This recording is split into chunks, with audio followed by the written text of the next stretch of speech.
कपूर खानदान की बहू नीतू कपूर अपने जमाने की फेमस एक्ट्रेस रह चुकी हैं।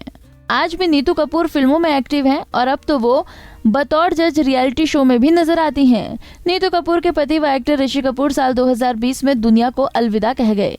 नीतू कपूर और ऋषि कपूर एक दूसरे से बेइंतहा प्यार करते थे, लेकिन कहते हैं ना कि मौत के आगे किसी की नहीं चलती।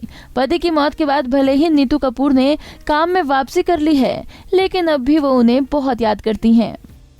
हाल ही में एक इंटरव्यू में वो अपने पति ऋषि कपूर को याद कर रो पड़ी और बताया कि कैसे आखिरी पल में उनके पति उनसे कुछ कहना चाहते थे लेकिन कह नहीं पाए। नीतू ने ये भी कहा कि जब अंतिम दिनों में ऋषि कपूर अपनी उंगली तक उठाने में असमर्थ हो गए थे, उनकी हालत देखकर उन्हें और रणवीर को सबसे असहनीय पीड़ा होती थी। एक नामी वेबसाइट को दिए इंटरव्यू में नीतू ने कहा, 31 मार्च को ऋषि की आखिरी फिल्म शर्मा जी नमकीन रिलीज हुई।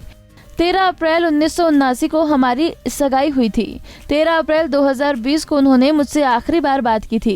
14 अप्रैल 2022 को रणवीर और आलिया की शादी हुई, लेकिन पूजा एक दिन पहले यानी कि 13 अप्रैल को हुई थी।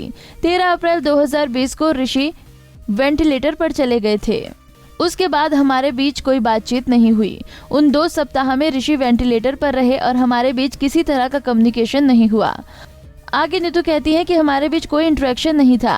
खैर, वो मुझे देखते थे और आईपैड पर अल्फाबेट दिखाकर उनसे इशारे में अपनी बात कहने के लिए कहती थी, लेकिन वो उंगली नहीं उठा सकते थे। अस्पताल में सिर्फ रणवीर और मैं ही थे।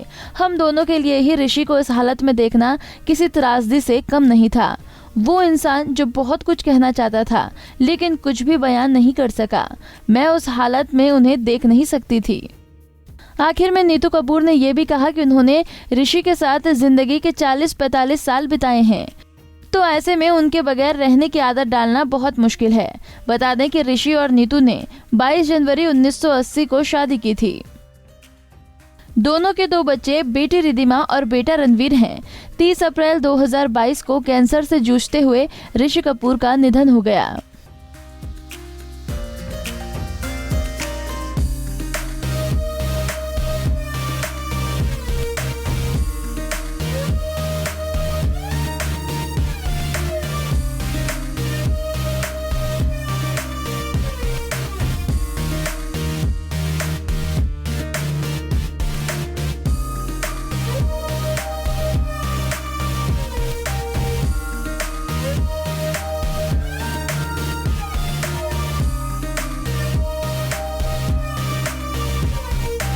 नारी से जुड़ी मोर अपडेट्स के लिए हमारे इंस्टाग्राम को फॉलो, फेसबुक को लाइक और यूट्यूब चैनल सब्सक्राइब करना ना भूलें।